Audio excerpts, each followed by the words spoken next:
آج کی اس دوسری شب میں ہم نے قرآن عظیم کی سورہ بقرہ کی تلاوت مکمل کر لی ہے، یعنی تقریباً 2.5 پارے ہمارے ہو چکے۔ قرآن عظیم کی سورہ بقرہ، جیسے کہ کل میں نے عرض کیا تھا، یہ سب سے بڑی سورہ ہے قرآن پاک کی، اور اس میں تقریباً قرآن کا پورا مضمون آ چکا ہے۔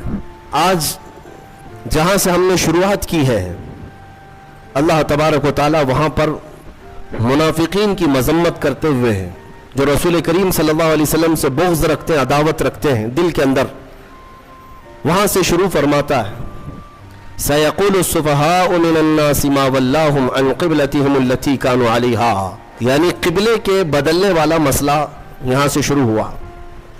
بات یہ تھی کہ پہلے تمام مسلمانوں کا قبلہ بیت المقدس تھا، مسجد اقصی جو فلسطین میں آج واقع ہے، بیت المقدس مسجد اقصی کی طرف سب لوگ منہ کر کے نماز پڑھتے تھے۔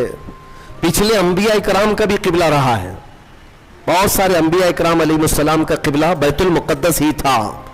خود رسول کریم صلی اللہ تعالی علیہ وسلم بھی بیت المقدس کی طرف منہ کر کے ہی نماز پڑھتے رہے، جب تک مدینہ طیبہ میں ہجرت کر کے پہنچے، اور وہاں پر بھی 17 مہینے تک حضور پاک صلی اللہ علیہ وسلم مسجد اقصی بیت المقدس کی طرف منہ کر کے نماز پڑھتے رہے۔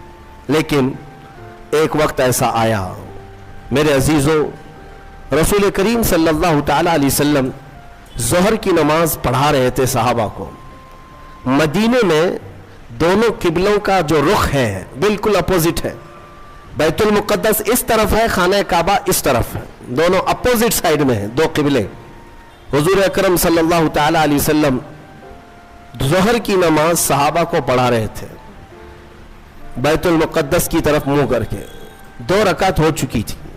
دل میں خیال آیا رسول کریم کے کہ کاش ہمارا قبلہ بیت المقدس کی بجائے خانہ کعبہ ہوتا تو کتنا اچھا ہوتا، کیونکہ رسول کریم صلی اللہ علیہ وسلم کو مکہ سے بڑی محبت تھی، لگاؤ تھا، پیدائشی وطن بھی ہے، اللہ کا گھر بھی ہے۔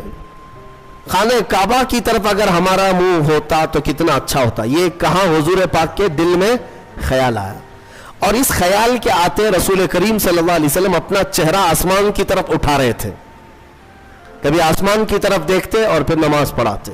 2 رکعت ہو چکی ہے، اور جب رسول کریم صلی اللہ علیہ وسلم کا چہرہ آسمان کی طرف اٹھا، فوراً جبرائیل امین آیت لے کر نماز میں ہی داخل ہوئے، نازل ہوئے۔ کیا آیت تھی جس کی آج ہم نے تلاوت کی ہے؟ فرماتا ہے مولا قد نرا تقلب وجہک فی السماء، اے محبوب ہم آپ کا چہرہ اٹھانا دیکھ رہے ہیں، آسمان کی طرف آپ جو چہرہ اٹھا رہے ہیں آپ، وہ ہم دیکھ رہے ہیں۔ اللہ فرماتا ہے فَلَنُوَلِّيَنَّكَ قِبْلَةً تَرْضَاهَا، ہم آپ کو اسی طرف پھیر دیں گے جہاں آپ کی مرضی ہوگی، ہم آپ کو اسی طرف پھیر دیں گے، اسی طرف آپ کا قبلہ بنا دیں گے جہاں آپ کی مرضی ہوگی۔ خدا کی رضا چاہتے ہیں دو عالم، اور خدا چاہتا ہے رضا محمد۔ آپ کی مرضی جس طرف ہوگی ہم آپ کو اسی طرف پھیر دیں گے۔ اتنی بات ہی نہیں، اس کے فوراً بعد جو آیتیں آپ تلاوت کریں گے قرآن پاک سورہ بقرہ میں 2 پارے کا پہلا صفحہ جب آپ پڑھیں، ترجمے سے پتہ چلے گا آپ کو، یہ آیتیں تو آئی، اے محبوب ہم آپ کا آسمان کی طرف چہرہ اٹھانا دیکھ رہے ہیں، ہم آپ کو اسی طرف پھیر دیں گے جہاں آپ کی مرضی ہوگی۔ اس کے فوراً بعد آیت آتی ہے فَوَلِّ وَجْهَكَ شَطْرَ الْمَسْجِدِ الْحَرَامِ، دیر کس بات کی محبوب، ابھی اسی حالت میں آپ قبلہ بیت المقدس کی بجائے کعبے کی طرف کر لیں، بیت المقدس کی بجائے کعبے کی طرف ابھی کر لیں، نماز کی حالت میں۔ حکم نماز کی حالت میں ہوا، اور رسول کریم صلی اللہ علیہ وسلم 2 رکعت کے بعد پھر گئے بیت المقدس سے کس طرف؟ خانہ کعبہ کی طرف۔ بالکل اپوزٹ ڈائریکشن ہے دونوں بھی، میں آپ کو بتا رہا ہوں، پیچھے صحابہ کی جماعت ہے، میں اگر آپ کی طرف گھوم جاؤں تو مقتدیوں کا آمنا سامنا نہیں ہوگا، امام پیچھے ہو جائے گا، مقتدی آگے ہو جائیں گے۔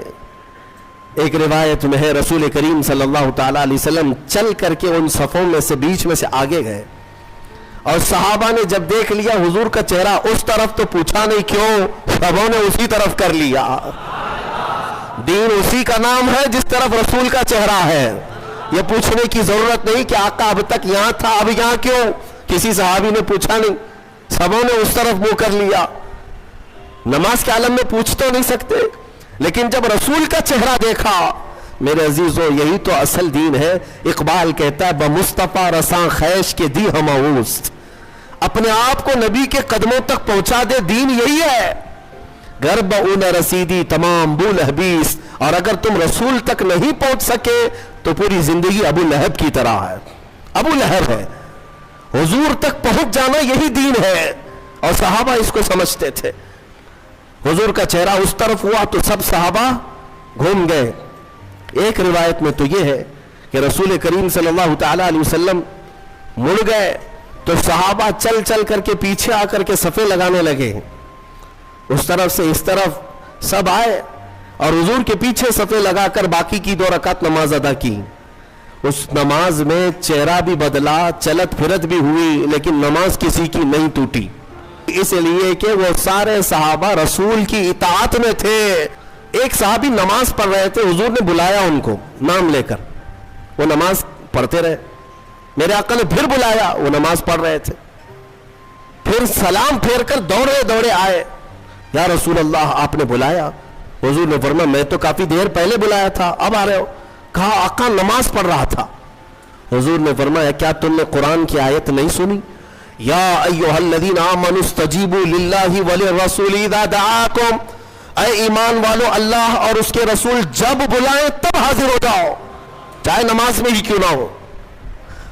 فرمایا نماز میں ہی کیوں نہ ہو, حاضر ہونا ہے. حضور نے اگر ندا دے دی, اس صحابی نے پوچھا نماز چھوڑ کر آ جاؤں؟ سنو اب مسئلہ کیا ہے. فرمایا گیا کہ ہاں 2 رکعت اگر تم نے پڑھ لی, 4 رکعت والی نماز پڑھ رہے تھے عصر کی, 2 رکعت پڑھ چکے تھے یا 1 رکعت پڑھ چکے تھے, رسول نے بلایا, نماز چھوڑ کر کے چلے آئے. حضور نے پوچھا خیریت, طبیعت کیسی, ساری چیزیں بات چیت ہوئی. حضور نے بازار بھیجا, سامان لے آؤ, سودا سلف خریدو, فلاں کو دے آؤ. سب سامان دیا, خریدا, خرید و فروخت کیا. واپس آیا, فرمایا گیا جہاں سے چھوڑا تھا وہیں سے کمپلیٹ کرو, کنٹینیو کرو, پھر سے دہرانے کی ضرورت نہیں. 2 رکعت ہوئی تھی, آگے کی 2 رکعت کمپلیٹ کر لو, کنٹینیو کرو. کیوں؟ اس لیے کہ یہ بیچ میں جو تم جو کچھ بھی کرتے رہے یہ نماز کے باہر نہیں, یہ بھی رسول کی اطاعت ہے. بمصطفیٰ رساں خیش کے دی ہماؤس. اسی لیے اقبال نے کہا اپنے آپ کو نبی کے قدموں تک پہنچا دے, یہی دین ہے. قبلہ بدل جانے کے بعد پوچھا کسی صحابی نے کہ یا رسول اللہ ہم تو اس طرح منہ کر کے نماز پڑھتے تھے, میں اگر آپ کے سامنے, آپ 1000 میرے چاہنے والے کیوں نہ ہو, 1000 میرے عاشق کیوں نہ ہو, مصلی سے اگر میرا منہ گھوم گیا تو سارے پکڑ کے مجھے گھمائیں گے سیدھے, امام صاحب سیدھے قبلے کی طرف ہو جاؤ. یا اگر کسی نے نہیں گھمایا تو بعد میں تو بولیں گے آپ کا قبلہ صحیح نہیں تھا, آپ اس طرف منہ کر کے پڑھ رہے تھے, قبلہ ایسے تھا. میرے عزیزوں شریعت سب کے لیے ہے, لیکن رسول جو کرے وہی شریعت ہے.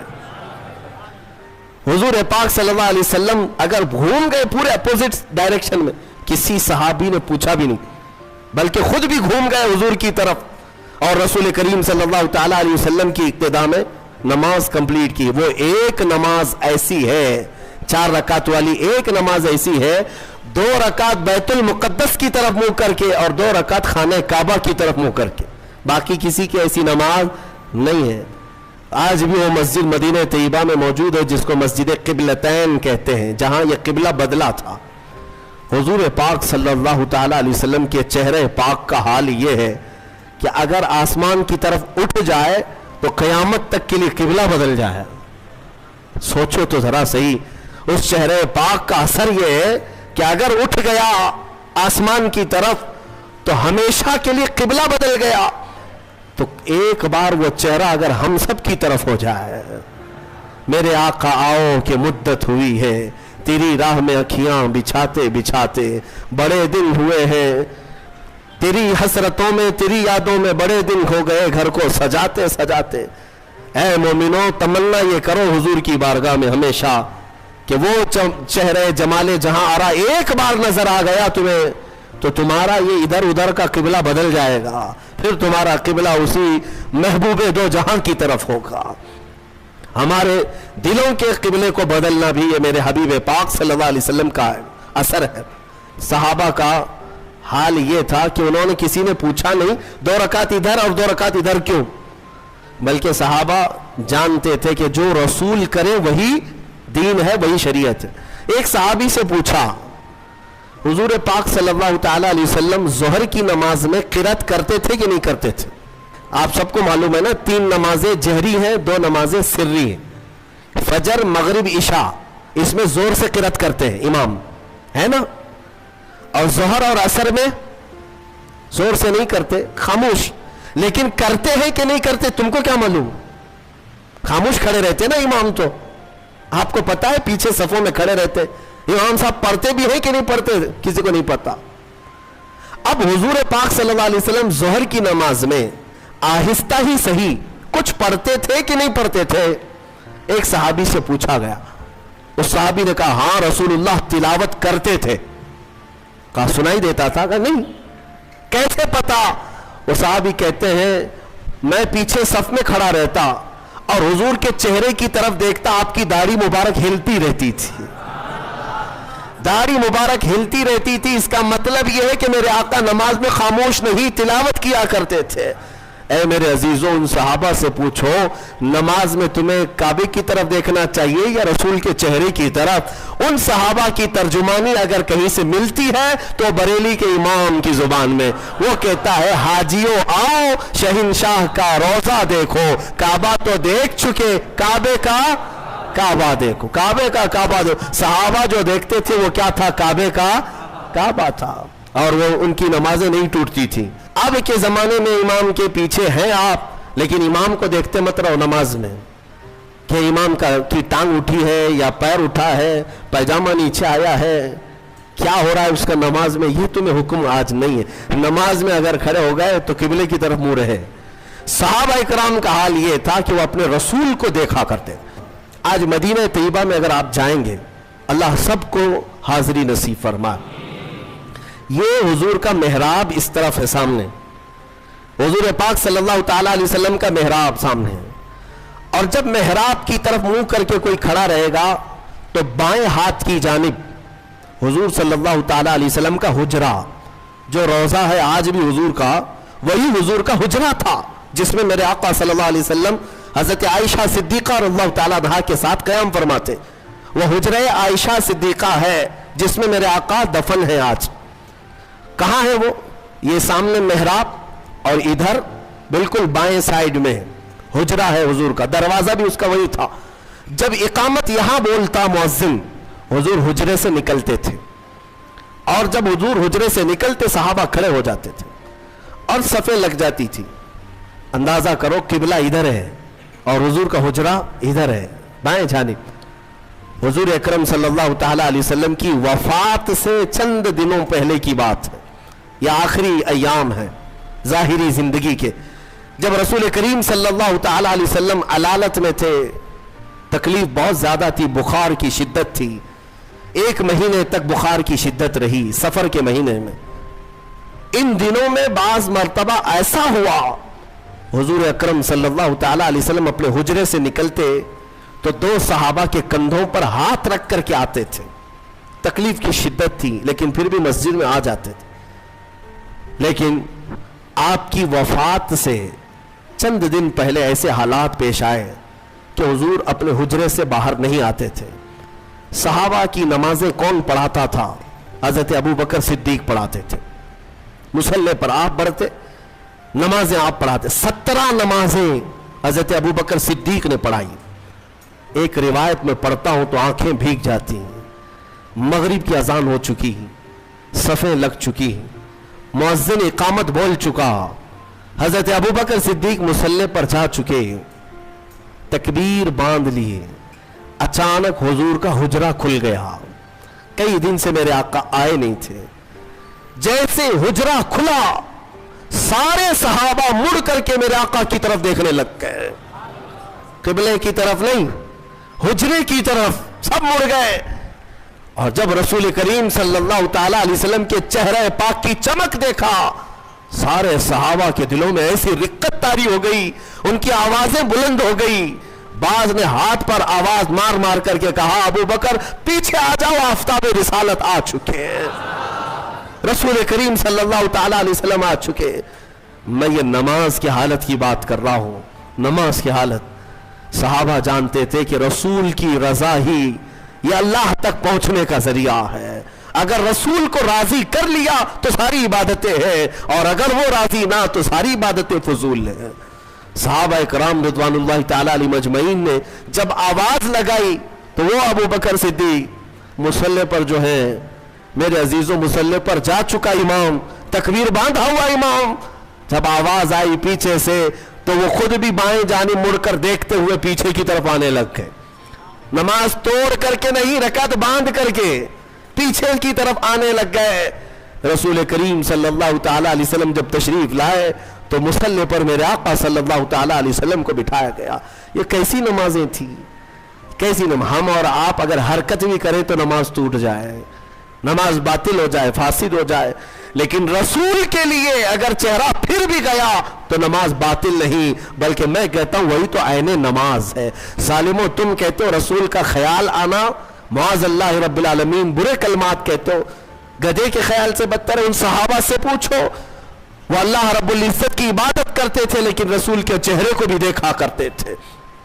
اس لیے میں نے کل ہی آپ کے سامنے یہ عرض کیا، قرآن کی اگر تفسیر بھی سننا ہو تو اے سنیو، شرط یہ ہے کہ دل کو محبت مصطفیٰ کا ایک عظیم مدینہ بناؤ، تبھی تمہیں قرآن کی آیتیں سمجھ میں بھی آئے گی۔ بہرحال یہ قبلے کے تبدیل ہونے والی جو آیتیں آئیں، اس پر یہودیوں نے بہت واویلا مچایا، بہت واویلا مچا رہے، اتنے سالوں سے قبلہ تھا، نبیوں کا قبلہ تھا، انہوں نے بدل دیا، انہوں نے بدل دیا، یا آ کر کے بدل دیے، اس طرح کی باتیں آنے لگی۔ تو رب تبارک و تعالیٰ نے ابھی اپنے حبیب صلی اللہ تعالیٰ علیہ وسلم سے یہ فرمایا، آپ ارشاد فرمائیں وَمَا أَنْتَ بِتَابِعٍ قِبْلَتَهُمْ، آپ فرما دیں ان سے کہ میں تمہاری قبلے کی پیروی کرنے نہیں آیا، بلکہ رسول جو کہہ دیں گے وہی قبلہ ہے۔ عزیزان گرامی وقار، قبلے کی تبدیلی کا حکم جو آیا وہ اسی پارے میں اس کا ذکر ہے، اور اس کے بعد پورے دوسرے پارے میں کئی احکام نازل ہوئے شہیدوں کے متعلق اسی آیت میں ہے۔ فرمایا رب تعالیٰ نے جو اللہ کی راہ میں مارے جائیں انہیں مردہ نہ کہو، وہ زندہ ہیں، بل احیاء ولکن لا تشعرون۔ بعض لوگ ہم سے پوچھتے ہیں آپ رسول کو وفات کے بعد بھی زندہ مانتے ہیں، قرآن کی کوئی دلیل ہے آپ کے پاس؟ قرآن کی کوئی دلیل ہے؟ قرآن کی کوئی آیت ہے؟ میاں میں وہی پڑھ رہا ہوں آپ کے سامنے، وَلَا تَقُولُوا لِمَنْ يُقْتَلُ فِي سَبِيلِ اللَّهِ أَمْوَاتٌ، جو اللہ کی راہ میں مارے گئے ہوں انہیں مردہ نہ کہو۔ ہر سنی مسلمان جانتا ہے، تو سب سے پہلے یہ کہتے ہیں لوگ، ارے میاں یہ تو شہیدوں کے لیے آیت آئی ہے۔ ہم کہتے ہیں کیٹیگری اگر آپ کو بتاؤں شہید کا مقام کب آتا ہے، اللہ تعالیٰ نے آیت میں فرمایا انعم اللہ علیہم من النبیین والصدیقین والشہداء والصالحین، چار لوگوں کا ذکر قرآن میں اللہ نے فرمایا جن پر اللہ نے انعام نازل کیا۔ نمبر 1 النبیین، انبیاء سب سے پہلا مقام ہے، والصدیقین دوسرے نمبر پر صدیق ہوتے ہیں، تیسرے نمبر پر شہید۔ تیسرے نمبر والا جب اپنی قبر میں زندہ ہو سکتا ہے تو پہلے نمبر والا کیوں نہیں زندہ ہو سکتا؟ حضور کی وفات کے 50 سال بعد 60ویں ہجری میں مدینے میں ایک سیلاب آیا، توجہ چاہتا ہوں یہ حدیث میں موجود ہے، سیلاب آیا اور پانی اتنا بھر گیا کہ مسجد نبوی میں بھی آیا۔ مسجد نبوی میں جب پانی آیا تو حضور کے حجرے میں بھی داخل ہوا، مٹی کی قبریں تھی، ایک قبر کھل گئی، قبر کھل گئی تو پیر باہر نظر آنے لگا، خوبصورت پیر، مدینے والے سب جمع ہو گئے کہ رسول اللہ کا پیر نظر آنے لگا۔ کب کی بات؟ 60ویں ہجری کی بات کر رہا ہوں، 60 ہجری، حضور کی وفات کے 50 سال بعد۔ تو صحابہ بھی جمع ہوئے، اس میں پھر ایک تابعی حضرت عروہ بن زبیر رضی اللہ، وہ آگے بڑھے اور انہوں نے کہا، غور سے دیکھا، قدم کو چھوا بھی اور لوگوں سے کہا، اے مدینے والوں یہ اللہ کے رسول کا قدم نہیں، یہ عمر ابن خطاب کا قدم ہے۔ میں اچھی طرح سے جانتا ہوں، واللہ ہادہ لقدم عمر، قسم خدا کی یہ پیر عمر ابن خطاب کا ہے۔ اور روایت بیان کرنے والے کہتے ہیں کہ پیر کو جب چھوتے تھے تو خون اپنی جگہ سے ہٹ جایا کرتا تھا، جیسے زندوں کو چھوئیں تو خون ادھر سے ادھر ہوتا ہے۔ یہ 60ویں ہجری میں کس کا پیر؟ عمر ابن خطاب رضی اللہ تعالیٰ عنہ کا، جن کے پہلو میں آرام کرنے والا زندہ ہے، تو پھر اس رسول کی برکت کا حال کیا ہوگا؟ تو زندہ ہے واللہ، تو زندہ ہے واللہ، میری چشم عالم سے چھپ جانے والے، جو تم کو مردہ کہے وہ مردہ ہے واللہ، اور اے رسول پاک تم زندہ ہو واللہ، تم زندہ ہو واللہ۔ آج کے پارے میں ہم نے جو تلاوت کی وہ ہے حج کے احکام، تقریباً اس میں آ گئے الحج اشہر معلومات۔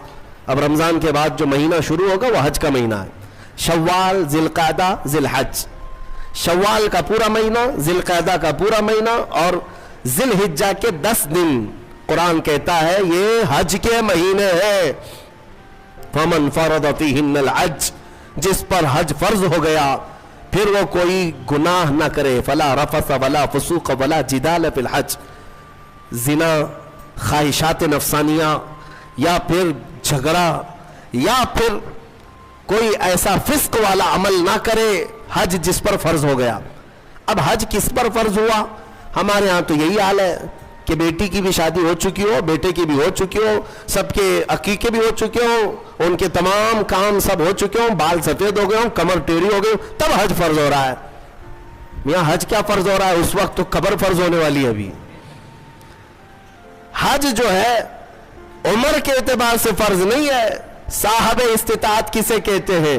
حج پر جانے اتنی رقم تمہارے پاس ہے، 1 مہینہ حج کے لیے لگتا ہے، اور جاؤ گے تو تمہارے گھر والوں کو راشن پانی مل جائے گا 1 مہینے کا، تو حج فرض ہو گیا۔ 50 لاکھ کا گھر بنا لیتے ہیں، 5 لاکھ کا حج نہیں ہو سکتا۔ سمجھ لو تمہارے پاس اس زمانے میں 5 لاکھ ایکسٹرا ہے تو میرے اندازے کے مطابق اس پر حج فرض ہو چکا۔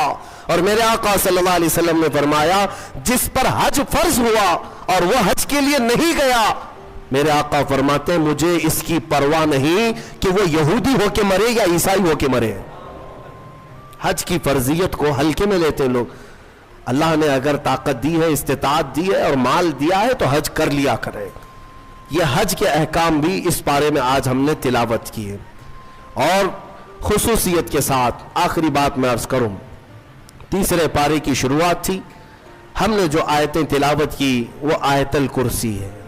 اللہ لا الہ الا هو الحی القیوم، یہ ایک آیت ایسی ہے جس کو آیت الکرسی کہتے ہیں۔ ایک آیت ہے پوری، اور اس کے متعلق فضائل اتنے آئے ہیں کہ اللہ تعالیٰ نے اپنے رسول کو خاص تحفے کے طور پر آیت الکرسی عطا فرمائے۔ جو آیت الکرسی پڑھ لیتا ہے وہ ساری بلاؤں سے محفوظ ہے۔ رات کو اگر پڑھ کر کے سویا تو اس کا گھر جلنے سے محفوظ، جلنے سے، چوری ہونے سے محفوظ۔ بلکہ آیت الکرسی پڑھنے والے کے متعلق یہ بھی ہے کہ اگر ہر فرض نماز کے بعد کسی کی عادت ہے کہ وہ آیت الکرسی پڑھ لیا کرتا ہے ہر فرض نماز کے بعد، تو فرمایا گیا کہ جب اس کی روح نکلنے کا وقت آئے گا، اس کی روح نکلنے کا وقت آئے گا تو ایسا ہوگا کہ اس کی روح ادھر نکالی جا رہی ہوگی، ایک قدم دنیا میں ہوگا، دوسرا قدم جنت میں ہوگا۔ اور اس کی روح قبض کرنے کے لیے بھی یہ حکم آیا کہ اتنی آسانی کے ساتھ اس کی روح نکالی جائے گی کہ اسے اندازہ بھی نہیں ہوگا، پتہ بھی نہ چلے گا۔ آیت الکرسی پڑھنے کی عادت ڈالو، حفاظت کے لیے بھی، اور جو اللہ رب العزت سے بے پناہ محبت کرنا چاہتا ہے، اپنے رب سے بے پناہ محبت کر کے قریب ہونا چاہتا ہے، اسے آیت الکرسی کا ورد ضروری ہے۔ وہ جس قدر آیت الکرسی پڑھے گا مولا تعالیٰ اتنا قریب اس بندے کو کرتا جائے گا۔ آیت الکرسی کا ورد ہمیشہ رکھو، بہت ساری چیزوں سے تمہیں محفوظ کر دے گی۔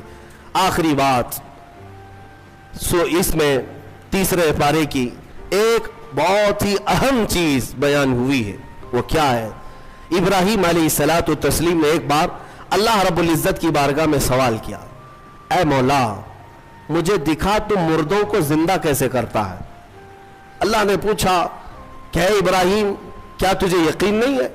کہا کیوں نہیں، یقین ہے مولا، لیکن آنکھوں سے دیکھنا چاہتا ہوں، لیطمئن قلبی، تاکہ میرے دل کو اطمینان ہو جائے۔ سنو، اللہ مردوں کو زندہ کرتا ہے یا نہیں کرتا ہے؟ رب تبارک و تعالیٰ قادر مطلق ہے، سب بکھر جانے کے بعد بھی وہ دوبارہ زندہ کرے گا۔ ہاں کئی واقعات ہیں، حضرت عزیر علیہ السلام کا واقعہ بھی آج ہم نے تلاوت کیا۔ ایک نبی تھے اللہ کے، 33 سال کی عمر تھی، وہ اپنے خچر پر جا رہے تھے، ایک بستی کو دیکھا اجڑی ہوئی تھی، اجڑی ہوئی۔ انہوں نے یہ پوچھا اللہ کی بارگاہ میں کہ مولا یہ سب پوری بستی اجڑ گئی، یہاں نہ سبزے اگتے ہیں، نہ درخت، نہ پودے، کچھ نہیں، کیا پھر اس بستی کو تو دوبارہ زندہ کرے گا؟ تو حضرت عزیر علیہ السلام کو اسی وقت نیند لگ گئی، سو گئے۔ اور سوئے تو 100 سال کے لیے سو گئے، 100 سال کے لیے وہی سو گئے۔ اور جس خچر پر آئے تھے، جو کھانا لے کر کے آئے تھے، اس کو بھی نیند لگ گئی۔ نیند کیا ہے؟ موت کی بہن ہے، اللہ نے سلا دیا۔ 100 سال کے بعد اٹھایا اللہ نے، پوچھا عزیر سے کتنے دن یہاں ٹھہرے رہے؟ کہا میں تو صبح آیا تھا، دوپہر ہو رہی ہے۔ اللہ نے فرمایا ذرا اپنے خچر کو دیکھو، تمہارے کھانے کو دیکھو، تم 100 سال یہاں ٹھہرے ہو۔ حضرت عزیر جب اٹھے اور گئے تو ان کی عمر تو 33 تھی، ان کی عمر تو 33 سال ہی تھی۔ مولا 100 سال سلایا، اس کے بعد بھی جوان ہی اٹھایا۔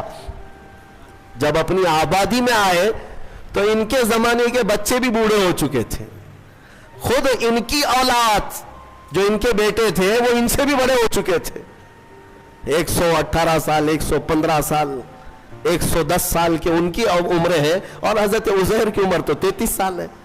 حضرت عزیر آئے اور کہا میں عزیر ہوں، اللہ کا نبی۔ لوگوں نے انکار کر دیا کہ وہ 100 سال پہلے جا چکے، تم کہاں سے آئے ابھی؟ ایک خاتون جو ان کے گھر کی کنیز تھی، وہ بہت بوڑھی ہو چکی تھی، اس نے کہا میں عزیر کو 2 علامتوں سے پہچانتی ہوں، اگر وہ 2 علامتیں اس کے اندر ہیں تو یہ عزیر ہے۔ وہ آئی، کہا ایک تو یہ ہے کہ پورے زمانے میں تورات اگر کسی کو لفظ بلفظ یاد ہے تو صرف عزیر علیہ السلام کو، کسی کو نہیں، ایک علامت یہ ہے۔ دوسری یہ ہے کہ ان کی پیٹھ پر ایک نشان ہے جو کسی کے اندر نہیں ہے، وہ میں دیکھ چکی ہوں۔ حضرت عزیر کو جب اس بوڑھی نے یہ کہا تو حضرت عزیر علیہ السلام نے لفظ بلفظ پوری سورہ تورات سنا دی، اور ان کی پیٹھ پر وہ نشان بھی باقی تھا۔ تو اس خاتون نے پکار کر کہا اے لوگوں، یہ اللہ کی قدرت ہے، یہی عزیر ہے جو 100 سال پہلے ہم سے بچھڑا تھا، آج مولا نے 100 سال بعد دوبارہ اسے ہمارے ہاں اٹھا کر لایا ہے۔ یہ واقعہ کیوں پیش آیا؟ یہ ان منکرین کو بتانے کے لیے جو یہ سمجھتے ہیں کہ موت کے بعد پھر اللہ کسی کو نہیں اٹھا سکتا، اسی لیے کچھ لوگ جلا کر راکھ کرتے ہیں، کچھ لوگ چیل کووں کو کھلا دیتے ہیں کہ مرنے کے بعد پھر پکڑ نہیں ہونی چاہیے۔ یہ شراب کیوں پیتا تھا، چوری کیوں کرتا تھا، کوئی ڈنڈے مارنے والا نہ ہو، ہم تو اس کو جلا کے راکھ کر چکے۔ مولا قرآن میں بیان فرماتا ہے جو رب ایک پانی کے قطرے سے تمہیں انسان بنا سکتا ہے، تمہاری راکھ کو جمع کر کے دوبارہ تمہیں زندہ کیوں نہیں کر سکتا؟ وہ قادر مطلق ہے، دوبارہ اٹھائے گا۔ ہمارا عقیدہ کیا ہے؟ موت کے بعد ہم دوبارہ ہوں گے کہ نہیں ہوں گے، لیکن اس دنیا میں نہیں، پرن جنم نہیں، ہاں یہ پرن جنم والا نہیں ہے۔ ہمارا جو عقیدہ ہے وہ یہ ہے کہ مریں گے یہاں، اٹھیں گے قیامت کے دن۔ قیامت سے پہلے پھر کسی کی آتما نہیں اٹھنے والی ہے، جس کی اٹھتی ہے وہ بیوقوف ہے۔ ہاں وہ جو مشہور کرتے ہیں کہ اس کی آتما آئی، اس کی آتما آئی، کسی کی آتما نہیں آتی۔ ہاں یہ بات یاد رکھیں، شیطان کھیلتا ہے، روحیں جا چکی، ایک بار نکل گئی تو اب قیامت کے دن دوبارہ زندہ ہوگی۔ جو بات میں عرض کر رہا تھا وہ ابراہیم علیہ السلام کی۔ ابراہیم علیہ السلام نے پوچھا رب سے تو کیسے زندہ کرتا ہے مرنے کے بعد؟ تو رب نے فرمایا کیا تجھے یقین نہیں؟ کہا یقین ہے، میں آنکھوں سے دیکھنا چاہتا ہوں۔ کہا ٹھیک ہے، 4 پرندے لے لو اور ان کو ذبح کرو، اور پھر ان کو قیمہ بنا دو، چاروں کا گوشت مکس کرو اور سب ملا کر کے 4 حصے کرو، ایک حصہ اس پہاڑ پر، دوسرا اس پہاڑ پر، تیسرا اس پہاڑ پر، چوتھا اس پہاڑ پر، 4 پہاڑوں پر گوشت رکھ کر کے آؤ یہ مکس قیمے کا، اور پھر اپنی جگہ پر کھڑے ہو جاؤ، ان پرندوں کے نام لے کر کے بلاؤ۔ ابراہیم علیہ السلام کو یہ پروسیس کرایا گیا. ابراہیم علیہ السلام نے کیا کیا لیے؟ ایک کوا لیا, توجہ چاہتا ہوں, کیا لیا؟ کوا لیا. دوسرا مرغا لیا, تیسرا کبوتر, چوتھا مور. 4 پرندے لیے, کوا, مرغا, کبوتر, مور. 4 پرندے لیے اور چاروں کو ذبح کیا. پھر ان کا کیما بنایا, گوشت سب کیما بنا کر مکس کیا اور 4 حصوں میں 4 پہاڑوں پر رکھ کر آئے. پھر اپنی جگہ پر آ کر کے انہیں پکارا. اللہ کے حکم سے مرغا بھی آئے, کوا بھی آئے, کبوتر بھی آئے اور مور بھی آئے. خدا کی قدرت دیکھیں, وہ کیما ہوا میں اڑنے لگا اور جس پرندے کا جو گوشت تھا وہ اپنے اپنے جسم میں ملنے لگا. اور پھر ان کی جو منڈیاں تھی, منہ, وہ ابراہیم علیہ السلام کے پاس تھی. دھڑ صرف تنہا اڑتا ہوا آیا, اپنے اپنے منہ سے جڑ گیا اور اڑ کر چلے گئے. اللہ نے اپنی قدرت کا مشاہدہ اپنے نبی کو کروایا. ابراہیم علیہ السلام, مردوں کو مولا کیسے زندہ کرتا ہے یہ نبی کو سامنے کر کے دکھایا گیا. لیکن صوفیہ کرام کی بھی ایک تعلیم ہوتی ہے. میر عبد الواحد بلگرامی رضی اللہ عنہ, سبع سنابل شریف کے مصنف, فرماتے ہیں ابراہیم علیہ السلام کو یہ پروسیس کیوں کرایا گا؟ یہ 4 پرندے آپ نے کیوں لیے؟ صوفیہ کے جو نقطے ہوتے ہیں بڑے اہم ہوتے ہیں. میں نے 4 پرندے کہا, یاد ہے نا 4 پرندے؟ کوا, مرغا, کبوتر, مور. یہی 4 پرندے کیوں؟ ابراہیم علیہ السلام نے جو لیے. اولیاء کرام کی ایک جماعت کا کہنا یہ ہے کہ اصل میں ان پرندوں کی ایک خصوصیت ہے, ایک خصوصیت ہے. کوے کی خصوصیت ہے لالچ بہت ہوتی ہے اس کے اندر, لالچی بہت ہے, اس کا پیٹ کبھی نہیں بھرتا. ارے پورے مردے بھینسوں پر بیٹھتا ہے, اس کو ایسا لگتا ہے کہ پورا کھا جاؤں گا, لیکن ہوتا اتنا پیٹ ہے. لالچ ہے, بہت زیادہ لالچ. دوسرا پرندہ ہے مرغا. مرغے کے اندر شہوت بہت زیادہ ہے, شہوت, عورتوں کی خواہش. مرغا بہت زیادہ شہوتی ہوتا ہے, ہمیشہ مرغیوں کو دوڑاتا رہے, یہ شہوت اس کی خصلت ہے. تیسرا کبوتر. کبوتر کے اندر دوستی کرنے کی عادت بہت ہوتی ہے, جلدی دوست بنتا ہے. سارے پرندوں میں سب سے زیادہ مانوس ہونے والا پرندہ کبوتر ہے. چوتھا مور ہے. مور کی خصوصیت یہ ہے کہ وہ اپنے حسن کو دکھانے کا شوق بہت رکھتا ہے. 4 لوگ بھی کھڑے ہو گئے تو پورے پر کھول دے گا اور ناچتا ہے تو خوبصورت, لیکن دکھانے کی خواہش زیادہ ہے, ریاکاری, اپنے حسن کا مظاہرہ کروانا, یہ مور کی عادت ہے. حضرت میر عبد الواحد فرماتے ہیں, اے مسلمانوں, اللہ نے جو حکم کیا اپنے نبی ابراہیم کو, یہ 4 پرندے نہیں, کوا, مرغا, کبوتر, مور, یہ ذبح نہیں کیے, بلکہ ابراہیم علیہ السلام نے جو ذبح کیا وہ کیا ہے؟ لالچ کو ذبح کیا, شہوت کو ذبح کیا, دوستی کرنے والی عادت کو ذبح کیا, حسن کو دکھانے والی خصلت کو ذبح کیا. جب ان بری خصلتوں کو کوئی ذبح کرتا ہے تو مولا مردوں کو زندہ کرنے والی قدرت بھی دکھاتا ہے. یہ ہے اصل. اگر آج بھی رب تعالیٰ کی قدرت کے مشاہدے چاہتے ہو کہ آنکھوں سے ہم بھی کچھ دیکھ سکے, ان 4 عادتوں کو ذبح کرو. پہلے ذبح کرو. ذبح کرنے کا مطلب یہ لالچ ختم ہو جائے, شہوت ختم ہو جائے, دوستی کرنے کی عادت. کچھ لوگوں کو ایسا لگ رہا ہوگا سارے دوستوں کو برا کہہ رہے ہیں, نہیں, دوست بناؤ اچھے, وہ دوست جو تمہیں اللہ سے قریب کرے. ورنہ قرآن میں ہے کئی لوگ ایسے ہوں گے جو قیامت کے دن یہ پکاریں گے. 19ویں پارے کی آیت ہے, یا ویلتا لیتنی لم اتخذ فلانا خلیلا, اے کاش میں فلاں کو دوست نہیں بنایا ہوتا تو کتنا اچھا ہوتا, میں جہنم میں نہیں جاتا. کئی لوگ ایسے ہوں گے صرف دوستی کی وجہ سے دوزخ میں جا رہے ہوں گے, دوستی کی وجہ سے. تم کیا سمجھتے ہو ایرے غیرے سب سے دوستی کر لینا چاہیے؟ دوست اگر کسی کا برا ہے تو وہ تمہیں جہنم تک لے جا سکتا ہے. اسی لیے ہر ایرے غیرے نتھو کھیرے سے دوستی مومن کی شان نہیں ہے. وہ دوستی بھی اس سے کرتا ہے جو اسے اللہ سے قریب کرے اور اپنے مصطفیٰ سے قریب کرے. میں سب آیتیں بیان کرتا جاؤں, رات نکلتی جائے گی. ویسے وقت کی قلت دامنگیر ہر دن رہتی ہے. اللہ تبارک و تعالی ہم سب کو کہنے سننے سے زیادہ عمل کی توفیق عطا فرمائے۔ مولا قرآن کی تفسیر پر ہم سب کو عمل کی توفیق عطا فرمائے، اور ہمارے دلوں میں عشق مصطفیٰ اور حضور اکرم صلی اللہ علیہ وسلم کی محبت کا اور ان کی عزت کا پہرا دینے کی ہمیں توفیق عطا فرمائے۔